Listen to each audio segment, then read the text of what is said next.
ये चोरी करवाया गया एएसआई मनीष तिवारी के द्वारा। नमस्कार, मैं हूं कविता और आप देख रहे हैं बिगुल 24। कल से एक आवेदन चर्चा में बना हुआ है। चर्चा में क्यों? क्योंकि वो आवेदन लिखा गया है त्याग पत्र देने के लिए अपनी नौकरी से एसपी सरगुजा को, और वो भी एक आरक्षक के द्वारा।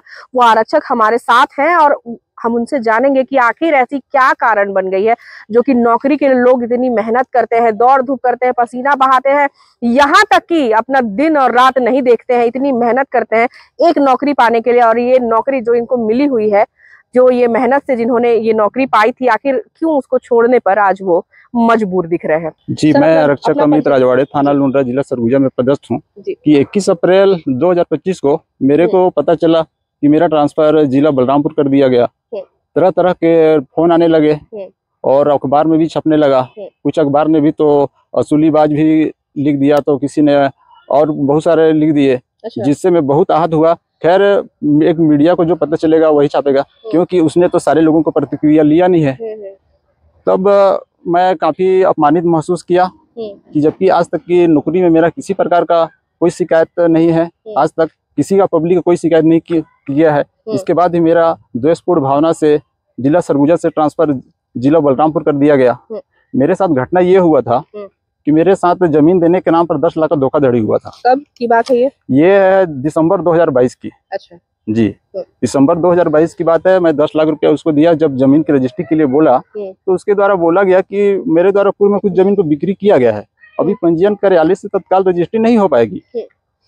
तब मैंने उसको पहले तो लेने से मना किया, तो उसने काफी झांसा दिया, विश्वास दिलाया कि मैं सही आदमी हूँ, आप भरोसा कीजिए मेरे ऊपर। 3 महीने की बात है। तब मैंने उनके पिताजी के खाता में 10 लाख रुपया ट्रांसफर कर जमीन का एग्रीमेंट करवाया। और जब मैं अप्रैल 2023 को जब उससे संपर्क किया रजिस्ट्री के लिए, तो पहले तो उसके द्वारा कभी इलाज के लिए, ससुर जी का इलाज के लिए बाहर हूँ बोला गया। फिर मैं अपने दोस्त के साथ उसके घर गया, उससे बात किया तो बोला कि नहीं, जमीन का मेरे पास कोई दस्तावेज नहीं है। जब मैं बोला आपके पास जमीन का दस्तावेज नहीं है तो फिर जमीन का आपने एग्रीमेंट ही क्यों किया, क्यों जमीन बिक्री किया? तब उसके द्वारा बोला पैसा वापस करने की बात बोला गया। मैं बोला ठीक है, पैसा वापस कर दीजिए। तब जब मैं उसका 10-15 दिन हो गया, उससे पैसा के लिए इंतजार किया, लेकिन पैसा उसने दिया नहीं। फिर मैंने उससे बात किया तो बोला कि नहीं, जमीन का दस्तावेज बनवा रहा हूँ। जमीन का दस्तावेज बनवाने के बाद आपको जमीन बिक्री करूंगा। और उसके द्वारा मेरे को ये एक जमीन का दस्तावेज भेजा मोबाइल पे। ये अभिलेख शाखा में आवेदन लगाए हुए हैं, जो अपने पिता विश्वनाथ गुप्ता के नाम पर है। ये अवलोकन के लिए कि मैं यहाँ आवेदन लगाया हूँ, अवलोकन करने के बाद आपको जमीन रजिस्ट्री करा दूंगा। इसके बाद भी इन्होंने रजिस्ट्री नहीं कराया। और जब मैंने बोला कि आप काफी दिन से घुमा रहे हैं, इतने में उनके द्वारा बोला गया कि मैं अब जमीन नहीं दूंगा, मेरे पास दस्तावेज नहीं है और पैसा भी नहीं दूंगा।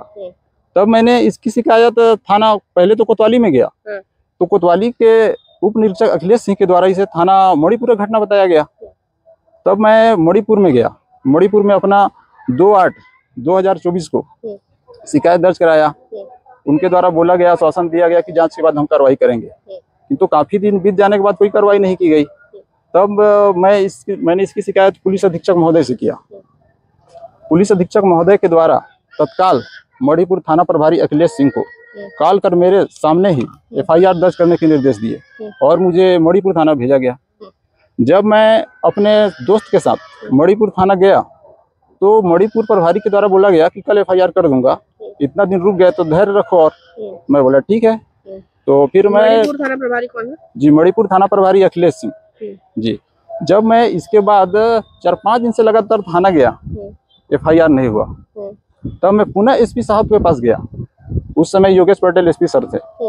तो योगेश सर, SP सर के द्वारा जब मैं पुनः गया उनके पास, दोबारा गया, तो उनके द्वारा बोला गया कि मैं तुम्हारे काम के लिए ठेका ले रखा हूँ क्या?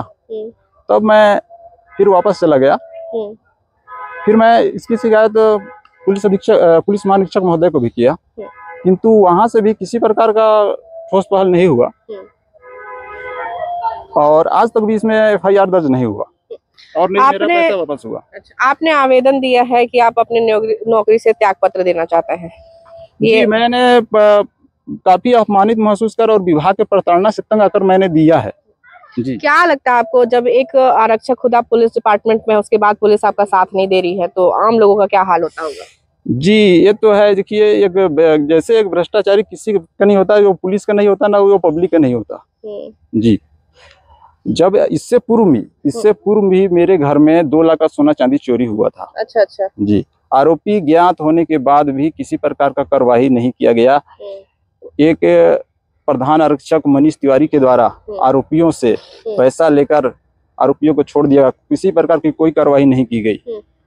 पैसा लेकर के, क्या आपके पास क्या सबूत है कि वो पैसा लिए थे? पैसा लेने का सबूत ये है कि जब थाना लखनपुर में प्रधान आरक्षक मनीष तिवारी के द्वारा किसी प्रकार का कार्रवाई नहीं हुआ और कुछ दिन बाद उसी चोर को क्राइम ब्रांच प्रभारी मनीष यादव एवं स्टाफ के द्वारा पकड़कर अंबिकापुर में पूछताछ किया जाता है।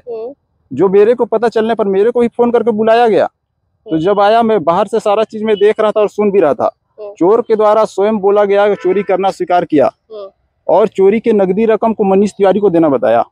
जी। और चोर, अच्छा, नकदी रकम कितनी थी? नकदी रकम उसमें मैडम वो तो था जो FIR के मुताबिक वो जो 20,000 रुपया है, ठीक है ना। लेकिन चोर ने बोला कि उसमें जो गिना कि 14,500 रुपया था। जी। क्योंकि पैसा वो घर वाले रखे थे और एक्यूरेट तो था नहीं, है ना, लमसम में लिखवाए थे। लेकिन चोर ने बताया कि वो पैसा 14,500 रुपया था। अच्छा, उसको मालूम था मतलब? जी। और सोना चांदी को अपने घर में देना बताया हो। जी। इसके बाद पुलिस वाले उसको मेरे गांव में भी लेकर आए। गांव में लेकर आए और उसके मामा को लेकर गए थाने में। थाने में लेके गए, फिर उसको फिर अंबिकापुर लेके आए। फिर अंबिकापुर से बिना किसी कार्रवाई के छोड़ दिया गया। अच्छा। तो क्या आप खुद पुलिस में हैं, तो क्या ऐसा होता है कि पुलिस चाहती है उसी केस को वो किसी भी तरीके से सॉल्व कर सकती है, और जिस केस को नहीं चाहती है उस केस को कुछ भी कर सकती है? जी, ये तो उनके ऊपर डिपेंड है। अच्छा। अगर नहीं करना चाहेंगे तो कुछ भी कर सकते हैं। जी। तो ये किसी प्रकार की कार्रवाई नहीं हुई। जो काफी दिन बीत जाने के बाद जब एक दिन मीटिंग हुआ, दरबार हुआ IG साहब का, तो सब किसी के समस्या का अगर हो तो कोई बताएं करके जब पूछा गया, तो मैंने सोचा समस्या है तो बता देता हूँ, हो सकता है शायद कर दें। तब मैंने अपनी समस्या को रखा, तो उनके द्वारा आश्वासन दिया गया ठीक है इस पर कार्रवाई होगी। तो फिर अब SP साहब से मिलने के लिए बोला गया। जब मैं SP साहब के पास मिलने के लिए गया, तो SP साहब के द्वारा मेरे को बताया गया केस डायरी को देखकर कि इसमें तो कोई आरोपी नहीं है। अच्छा। इसमें तो कोई आरोपी नहीं है। मैं बोला सर जी, मेरे घर वाले जब इसके ऊपर डाउट किए हैं, तो मैं बोला तो इसमें कागज तो होना चाहिए, कागज में तो होना चाहिए किसी भी आरोपी का नाम। इसमें कोई आरोपी नहीं है। मैं बोला वही तो गड़बड़ है सर। और जब कोई आरोपी नहीं है तो फिर इनसे ये किससे पूछताछ किए, ये फिर आरोपी नहीं है। इस प्रकार इन लोग के द्वारा अधिकारियों को, उच्च अधिकारियों को गुमराह करके खात्मा स्वीकृति ले लिया गया। मतलब ये कहा जा सकता है कि जो सरगुजा के बड़े अधिकारी हैं, IG SP, वो चाहते हैं कि यहाँ पे कानून व्यवस्था बनी रहे और क्राइम न हो, लेकिन जो छोटे अधिकारी हैं, जो छोटे कर्मचारी हैं, मानिए कि उन लोग के द्वारा गुमराह किया जाता है। जी, क्या है मैडम, जो जांच करता अधिकारी है, क्योंकि उच्च अधिकारी है, सारे मामलों को नहीं देख पाते हैं। क्योंकि निचले अधिकारी जो जांच करता अधिकारी है, वो जांच करता है, जो रिपोर्टिंग करता है वो वही सुन लेते हैं। क्योंकि उन लोग के पास इतने काम की अधिकता रहती है, सारे मामलों को देख नहीं पाते हैं। तो मेरे मामले में भी ऐसी हुआ। और ये ASI जो अभी तत्कालीन ASI है मनीष तिवारी, इनके द्वारा चोर से सारगांठ है, इसलिए इसमें किसी प्रकार की कार्रवाई नहीं हुआ। आज भी चोर जो आरोपी है, चोरी का जो आरोपी है, आज भी मुकर नहीं पा रहा है। इसके बाद इन लोग के द्वारा मेरे चोरी होने के बाद 1 महीने बाद मेरे पंप को चोरी करवा दिया गया। और इसलिए चोरी करवाया गया कि वो पूर्व केस से ध्यान भटकाने के लिए। जी। और ये चोरी करवाया गया किसके द्वारा, क्या मतलब ये इल्जाम आप लगा रहे हैं बहुत बड़ा? ये चोरी करवाया गया ASI मनीष तिवारी के द्वारा। अच्छा। जी। और ये स्वयं चोरी के आरोपी ने बोला है कि मनीष तिवारी ने बोला कि अगर इस पंप को चोरी कर दोगे, इसके पंप को, तो तुम्हारे ऊपर जो आरोप लग रहा है वो नहीं लगाएगा। अच्छा। तो ऐसा भी तो हो सकता है कि मनीष तिवारी को फंसाने के लिए अगर चोर ऐसा बोला हो आपसे? नहीं, तो चोर ऐसा बोला था, इस संबंध में चोर से पूछताछ किया जाए ना। चोर अगर ऐसा क्यों बोला, जो जांच अधिकारी हैं, जिसके सामने ये पूछताछ हुई, जिसके सामने चोर ने चोरी करना कबूल किया, उस अधिकारी को और भी लोग उसके साथ में पुलिस स्टाफ हैं, उनको बुलाया जाए और मेरे को भी आमने सामने किया जाए, उससे सबसे पूछताछ किया जाए। उससे सही हो जाएगा क्या किसने झूठ बोला, किसने क्या सही बोला, आखिर इनका चोर से क्या संबंध है, आखिर चोर को इनके द्वारा क्यों बचाया जा रहा है। अच्छा। जी। तो इसी कारण से ASI मनीष तिवारी के संबंध IG कार्यालय के स्टेनो पुष्पेंद्र शर्मा से है। अच्छा। जी। इनके द्वारा कुछ दिन अभी की बात है, ये 15-20 दिन पहले की बात है। इनके द्वारा मेरे को 3-4 बार फोन लगाया गया। एक बार तो मेरे से बात भी हुई पुष्पेंद्र शर्मा के द्वारा। जी, आईजी कार्यालय के स्टेनो के द्वारा मेरे पास फोन आया और ये धमकाने लगे कि तुम आईजी मनीष तिवारी के खिलाफ तुम क्या शिकायत करते हो। मैं बोला सर, उसने तो स्वयं बोला, चोर ने खुद बोला है, चोर ने चोरी करना स्वयं स्वीकार किया है और मनीष तिवारी को पैसा देना भी बताया है। मैं बोला आज भी जो चोरी का आरोपी है मुकर नहीं पा रहा है, चोरी से आरोपी मुकर नहीं पा रहा है कि मैंने नहीं किया है। आज भी अभी भी बता रहा है जी, अभी भी बता रहा है, अभी भी मामला इतना। ये जो पुष्पेंद्र शर्मा जी हैं उनकी रिकॉर्डिंग है क्या आपके पास? जी, रिकॉर्डिंग तो उनकी नहीं है। अच्छा। लेकिन ये फोन लगाए थे, उनसे पूछताछ कर लिया जाए, मेरे को फोन लगाए हैं कि नहीं लगाए हैं। जब मैंने पूछा कि भाई, जब मेरे को मिलने के लिए बुलाया गया, मैं बोला आपसे भाई किस लिए मिलूं, अगर मेरा किसी प्रकार का शिकायत तब जांच करवा लीजिए। और आपके द्वारा जिनके ऊपर एलिगेशन लगाया जा रहा है, शिकायतें की जा रही है, उस पर कोई ध्यान नहीं दिया जा रहा है। जी देखिए, ये हो गया कि मेरा 10 लाख का धोखाधड़ी हुआ, मेरे घर से चोरी हुआ, कोई कार्रवाई नहीं हुआ, पंप चोरी हुआ, इसके अलावा गांव से और भी पंप चोरी हुआ, अलग अलग डेट को 12 नग पंप चोरी हुआ। ये चोर ने स्वयं चोरी करना स्वीकार किया है, किसी प्रकार की कोई कार्रवाई नहीं हुई। और एक भ्रष्ट एएसआई मनीष तिवारी के आईजी कार्यालय के स्टेनो पुष्पेंद्र शर्मा से संबंध होने के कारण द्वेषपूर्ण भावना से आईजी साहब को गलत रिपोर्टिंग करके मेरा ट्रांसफर जिला बलरामपुर कर दिया गया। अच्छा, मतलब आपके ट्रांसफर में आपको लगता है कि पूरा हाथ पुष्पेंद्र शर्मा का है? जी, मेरे है ही, उनके एएसआई मनीष तिवारी से संबंध है, जिनके कारण उनके सिफारिश पर मेरा ट्रांसफर कर दिया द्वेषपूर्ण भावना से, जबकि मेरा उनसे कोई लेना, कोई किसी प्रकार की कोई रंजिश, कोई विवाद नहीं है। अब क्या चाहते हैं आप? जी, मैं ये चाहता हूँ कि मेरे जो 10 लाख की धोखाधड़ी है उस पर कार्रवाई हो, चोर की गिरफ्तारी हो, और जो पंप का एफआईआर दर्ज नहीं किया उसकी भी एफआईआर दर्ज हो, और गांव के अन्य भी 12 नग पंप को चोरी इन्हीं के द्वारा किया गया है जी, उस पर कार्रवाई हो। और जो नौकरी छोड़ने के लिए आवेदन आप दे चुके हैं? जी, आवेदन दिया हूँ मैडम। मैं प्रताड़ित होकर मैं आखिर में क्या करता।